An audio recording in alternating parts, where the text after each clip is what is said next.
people were reaching out to me that would see me, whether it's on the TEDx platform, whether it's the National Urban League Digital Career Success Series, whether it's a LinkedIn. I do a lot of work with Indeed now on LinkedIn, and people would see me and they would say, hey, I need to talk to him. I think he can help me. Which that's a hurdle that I wish we could overcome, just people's natural reluctancy to just dive in and let people do the work that we do. Look for a problem and then create a solution that solves that problem, right? Welcome to The Growth Switch, the podcast where we dive into the strategies, struggles, and breakthroughs of bold business leaders.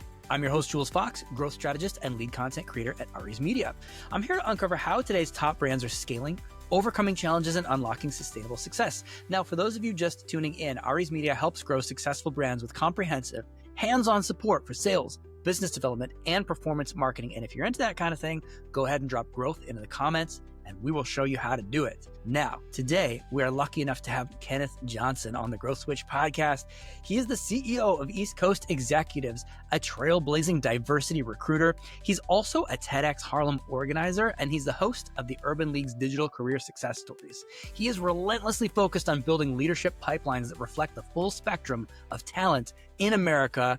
Kenneth, welcome to the podcast. Thank you for having us, Jules. I really appreciate it. Looking forward to the conversation. Absolutely. Pleasure is mine. So, I'll just say this. You've been elevating Black talent into positions of influence for over 2 decades, and that in itself is a huge accomplishment. What has changed the most about the diversity conversation in the boardroom? It's unfortunately not a lot, right? I think, from the conversations that we have and the work that we do, when we first set out to do this work, it was because there was some inequality and some inequities in the space, just sheer numbers inequity, right? And it still exists, and it probably may even be a little worse than when we started 20 years ago. So that's concerning, right? We set out to be a platform that can support the placement of C-suite talent with some of the larger companies and Fortune 500 companies. Let's just go there, right?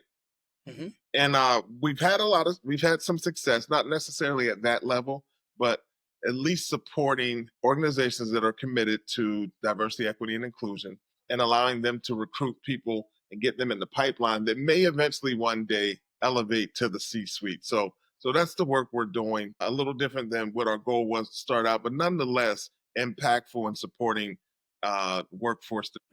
Yeah, absolutely. And I mean, your goal may have pivoted, shifted somewhat, but so has the landscape. I mean, the DEI landscape specifically right now, is looking a little bit grim. And so it's really nice that there are people out there like you helping to combat that. So what's possible? What can you do? Yeah, it's interesting because we never set out to be, so DEI, it's this big umbrella of people, right?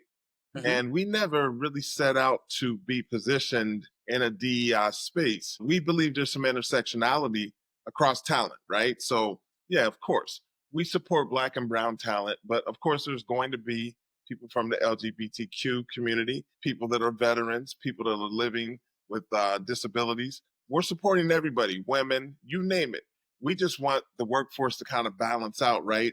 But at the end of the day, our goal is just to get the best talent placed with our client companies and to support our clients and looking for the best talent. So that's the work we do. And we continue to wave the flag for that. Like, there are a lot of talent pools that maybe are undersourced, right? And underrepresented in searches. And we want to try to at least let people take a better look at the full scope of talent that exists out here and maybe have some of that talent presented in the pipelines and presented in the interview rosters and things of that nature. So we're just looking to just offer more talent to our client companies. Sure. Because at the end of the day, what the company really needs is good culture fit and a good fit for the role that they're hiring for.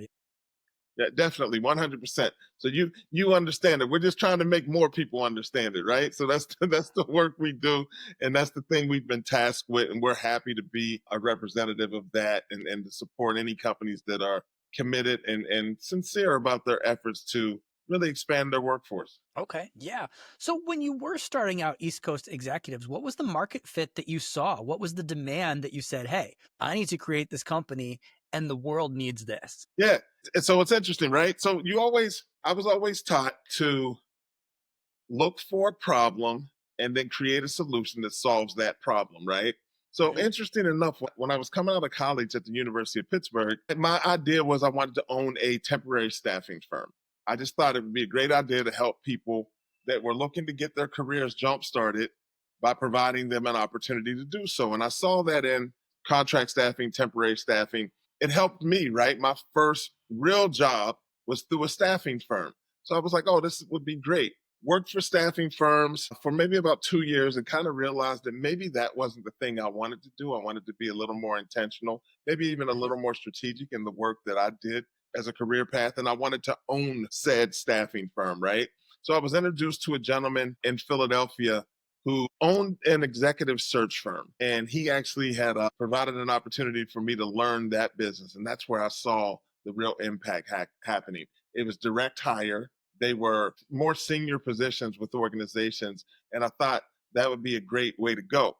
We were doing exceptional work in that region. I wanted to kind of expand and do my own thing. So I set out and started East Coast Executives. And that was in 2001. Started East Coast Executives September 3rd, 2001. We were going to be a great search firm, right? That was the goal, just a search firm. Yeah. Most of our clients that I had taken with me that I'd already had relationships with were financial service clients. I had Vanguard, I had JP Morgan Chase, I had Wilmington Trust, I had Wilmington Savings Financial Services, PNC Financial, huge financial service companies. 8 days Mhm. later, 9/11 happens. I lose all of my business, Jules. I My lose God. everybody. Yeah. So I went back to the gentleman. His name was Bernard Johnson that helped me learn executive search. And I said, what should I do? And he was like, you know what? I would focus on maybe some CPG clients and things of that nature. So I went out and was fortunate enough to build a relationship with the good people at the Pepsi bottling group in Philadelphia. Was Mhm. working for them, doing a great job, doing search for them. And they introduced me to the Pepsi group for the Mid Atlantic. So they gave me from like southern West Virginia to northern New Jersey, working jobs, doing searches. We were doing a great job with them as well. And then that allowed some time to pass and some of the other clients to come back. But during that day on September 11th, I was watching TV and I was just so like distraught about what was happening. I needed to kind of get away for a second. So I just started reading a magazine and I came across an article in Black Enterprise magazine, and it was about a gentleman named Kenneth Chenault. And I found out that Mr. Chenault, I believe, was the third African American male to receive the role of CEO at a Fortune 500 company. So in the history of the Fortune 500, there had only been 3 Black men that had been CEOs. And I was like, that's the problem we're going to solve. Mhm. That's it. And that's kind of how we got here. So Yeah. so we've been chasing that dream ever since. Crazy. Yeah. So I'm time out on that one. I was thinking of like a couple different follow-ups at the same time, and I don't even know how to follow up to that. Yeah, well, I think the follow up is right that there's work to be done. Yeah, there's a lot of work to be done, in terms of finding the best people, in terms of, getting the best people to the right jobs, and in terms of making sure that all types of talent are represented when people are looking for the best candidate, that they're not only choosing between this person or this person, and it's pretty much the same choice, right?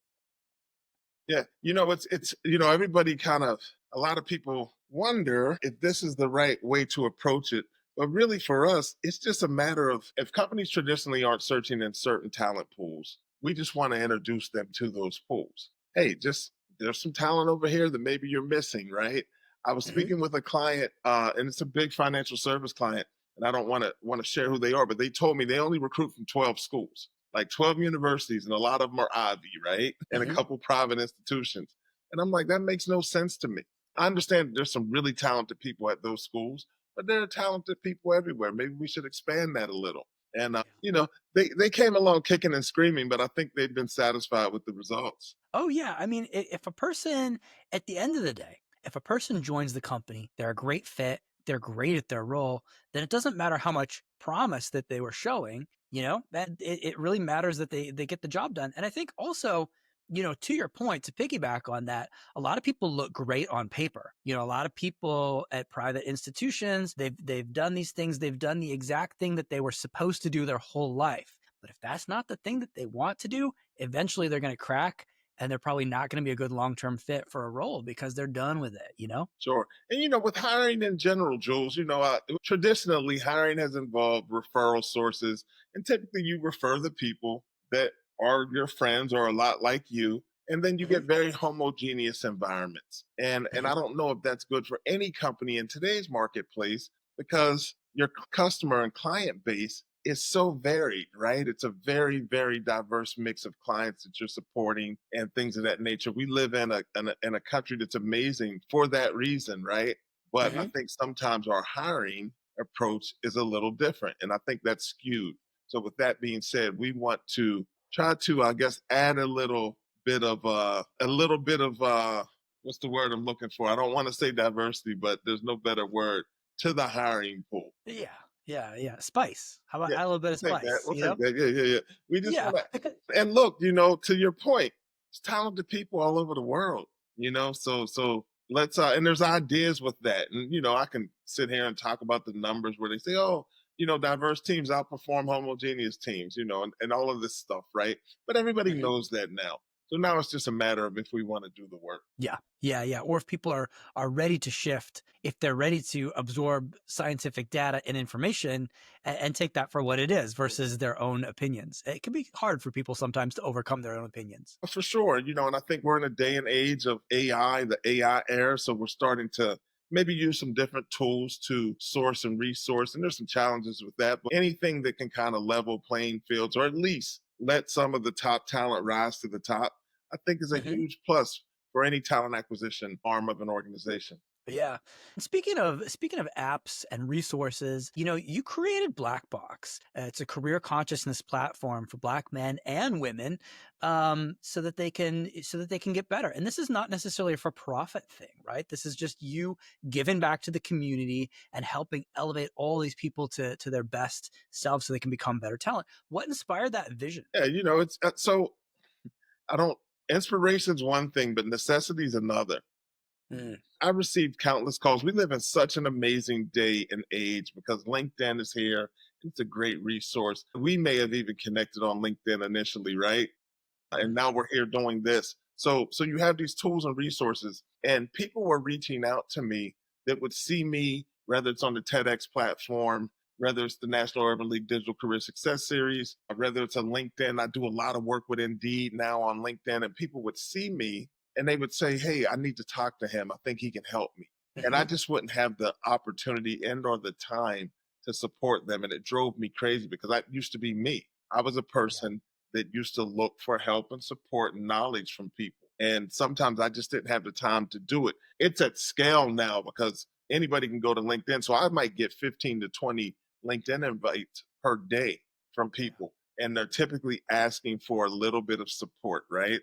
So Mhm. instead of just blowing people off and saying, hey, I just don't have the time, at least now I can send them to the app and say, it's simple stuff often.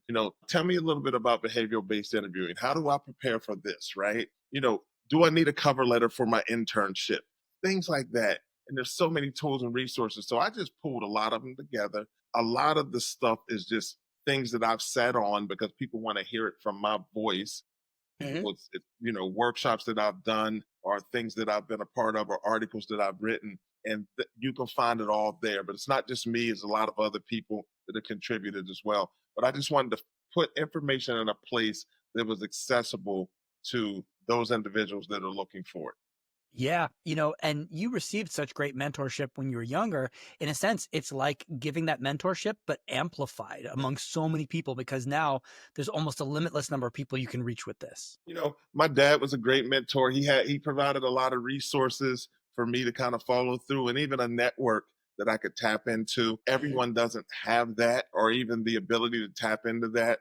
My family's been great with, you know, how they've conducted their careers and their networks and where they've had impact. So there were always a lot of tentacles for me to kind of reach out with and tap into people that could provide information. And I like to be that for others as well. Yeah. And I think there are a lot of really interesting and unique voices out there. And it's something that clearly you are very passionate about. You've got your work through Urban League and through founding a TEDx. So tell me more about that work that you do with the community. Yeah, so I have a great relationship with the National Urban League. If people aren't familiar with that, they're an organization that's existed for 100 plus years. But a big part of their work that they do is in professional development and jobs and careers. And I'm happy to wave the flag for them on a lot of different grounds. But most importantly, the Urban League Jobs Network Digital Career Success Series. I've been the host for 5 years. It's a professional development resource primarily set up for their Urban League young professionals. And that range is about 25 to 45, most agreed, but people that are looking to continue to advance and grow in their careers. So I host a show called the Digital Career Success Series. We do it every other week on a Wednesday, typically at noon. And the show, man, we have great topics. We just had a topic on burnout, but we've done, resumes and networking and, interview advice consistently every week, a great topic with great guests that are Mhm. subject matter experts and thought leaders in that space that we're speaking about. And they're able to give information back to that audience. But because of LinkedIn and things of that nature nowadays, it's not just that audience. People tap in from all different demographics and all different places to tune in and hear the show and watch Yeah. the show, should I say. So that's been great. That's just been amazing. So it's allowed me to really have some impactful work with that organization. Regarding TEDx, I'm the license holder and organizer of TEDx Harlem. I did a TED talk in Delaware back in 2018, and it was such a Mhm. positive experience. I'm such a big fan of the platform and what it provides and the means of thought leadership and just information and networking that immediately after I did my talk, I said, wow, I wonder if there's one of these in the neighborhood that I live in, which actually is Harlem. And Mhm. there had been one back in 2012, but the group that organized that, they were no longer doing it. They did one, I believe, and then I guess let it go. I picked it up in 2018, got the license from TED, and we've been doing it ever since. So it allows me to not only amplify the voices of Harlem, but provide a platform for people to kind of share their ideas around the world. I think that the TED platform is a great place to do that. And we've been fortunate enough to have some amazing speakers come across our platform with ideas that I really believe will change the world. Yeah, I'm a huge TEDx fan. And I just think that that's such noble work because I've actually seen firsthand in San Diego how much work goes into organizing that. And that is volunteer work. This is a Yes. nonprofit event. Yes. So again, a lot of really positive community impact. Yeah, I don't think a lot of people don't know that it's a volunteer thing that you're doing when you take that on, right? And Yeah. I think they approach me as if it's a business of mine, and I'm like, hey, listen, I'm doing this to amplify the voices of others. And when you're the organizer, you can't speak on your own stage, so Yeah. I can't even stand up. I'd love to speak at TEDx Harlem, but I can't. So at least I can provide others with the opportunity to. Yeah. No, that's amazing. So, you have a ton of really positive community outreach in the many, many things that you do. How do you grow East Coast Executives, the company? How do you get bigger? One of the ways I get bigger is having conversations with people like you. Mhm. You're a marketing expert. You have a platform. I love to learn from any and everyone. So this is a kind of a way that I move East Coast executives forward. Building these relationships and things of that nature. I can Yeah. typically say, oh well, it's doing sales work, inbound, outbound, however it goes, marketing funnels, things of that nature. It's really not our thing. The way we've built business is showing up in the places where the people are that value the things that we do. And sometimes Mhm. that's been, through the National Urban League Conference or the National Association of this or that, right? We show up. Yeah. I hear a lot of recruiters and talent acquisition professionals talk about being out in the community and finding talent, but we truly live that because we just believe that that's the way you identify the new talent is to build relationships that are genuine and authentic. And I think some of the best relationships that you can build happen face to face. So it's not the best way to do it because we have national clients. We have Mhm. clients all around the country, but we attend a lot of national events. So it allows us to tap in and get to know people, and they trust us with referrals and things of that nature. So that's been a big building block for us. We need to get better. we need to leverage some of the tools that are out here and some of the marketing expertise from people like yourself Hmm. to get Hmm. better, and we will. But a lot of it's just been really doing the legwork and showing up in the places that people respect and value our input. Yeah, and I think you can't fake being genuine. It's one of those things where a company might say, "We like to meet people in the community," and it's like, "But do you? Like, how do you meet these people in the community, versus actually like what you're doing, you're going out, you're legitimately meeting people. And also you are being of value to them rather than going out with an agenda, rather than saying, "Oh, I'm going to go out in the community because I need to meet people so I can make more money." It's not like that. You're going out and you're saying, "Hey, I'm going to meet some people and create some relationships." Full stop, you Sure. know? I can appreciate you sharing that because that means a lot coming from you. I can appreciate that. And I always say people often think we're just out to meet with candidates, but we're out to meet with decision makers as well and people that say, "Hey, you know what? We might be able to leverage your services," right? And I think Yeah. that's a great thing as well. And sometimes none of that happens at all, but we build a relationship with someone that maybe down the road we can do something together that impacts a lot of people. We do a lot of mock interview workshops and resume review workshops here in the communities we serve. For Mhm. us, offices in Philadelphia, offices in Harlem. So we do a lot of that work, especially prior to the pandemic. We were doing it probably quarterly, where we would bring big businesses to some of these communities, and whether it's Amazon and CVS and ADP, like Revolt Mhm. TV, people like that and the National Urban League. And we would bring them in and have them do mock interview workshops or resume review workshops. And when you put people together, amazing things happen. And people would get hired from those events. And that was like the greatest feeling ever. No money's exchanged. We're just out helping and supporting people, and people are Yeah. getting opportunities. And that was great for us. Yeah. And when you say building relationships, and I think it's maybe a word that's overused these days, but it's so accurate, because if you're out there actually building relationships, yeah, it's very much like you're a matchmaker, except for jobs. A person has to love the company that they work with. And likewise, that company has to like open and maybe vulnerable, if you're going to get into relationship terms, right? Enough to where like, okay, yeah, I need new people to be a part of this process. I need these people. So, And it's interesting for us because we do national searches, right? Even international searches. And sometimes you're speaking to people about, I know you're on the West Coast, but we have clients on the West Coast. And mhm, oftentimes we're recruiting and we're doing a national search. So I may be taking someone from Washington, D.C. and placing them in a job in San Francisco. And so I need to trust that my client on both ends of that are going to hold their end of the bargain, right? I don't want to place someone literally uproot their family, sell their house, and move to San Francisco for a company that's not necessarily a good fit for them.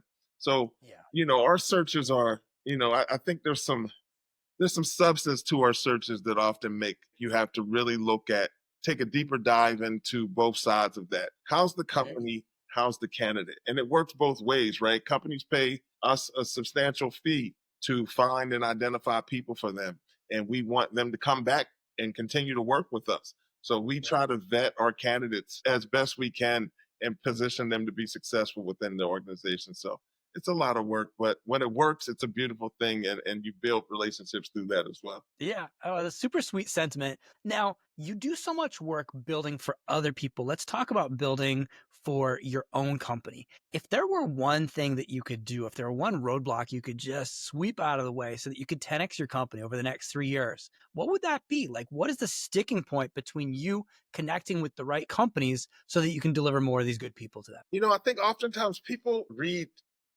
into they attempt to read into the work we do and make it something it's not. It's really Mhm. simple. It's talent acquisition. We help companies identify the best talent on the market, right? And I think oftentimes people we share that, but I don't know if they hear it. People just get caught up in the optics of the work, and sometimes and I really believe that those are the things I wish that's a hurdle that I wish we could overcome.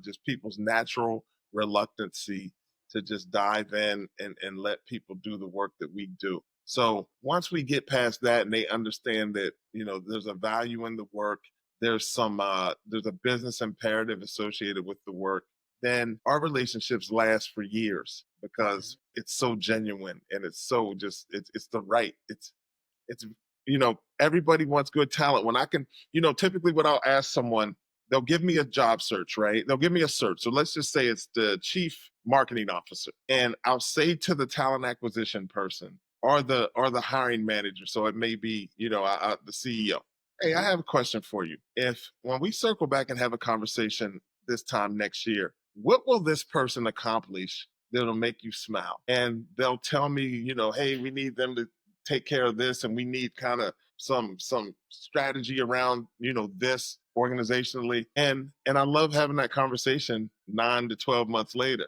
And they say, you know what? You delivered. And that's a beautiful thing right there. That's a beautiful thing. But that just allows me to know that we're doing good work. People are seeing the value in the work. But sometimes it's hard to share that, even if you're getting referrals and references from your clients. Mm-hmm. People have to believe it. And I just wish that sometimes people would believe that the work we do can be extremely impactful at all levels of an organization. So I think that's the hurdle, getting people to understand it.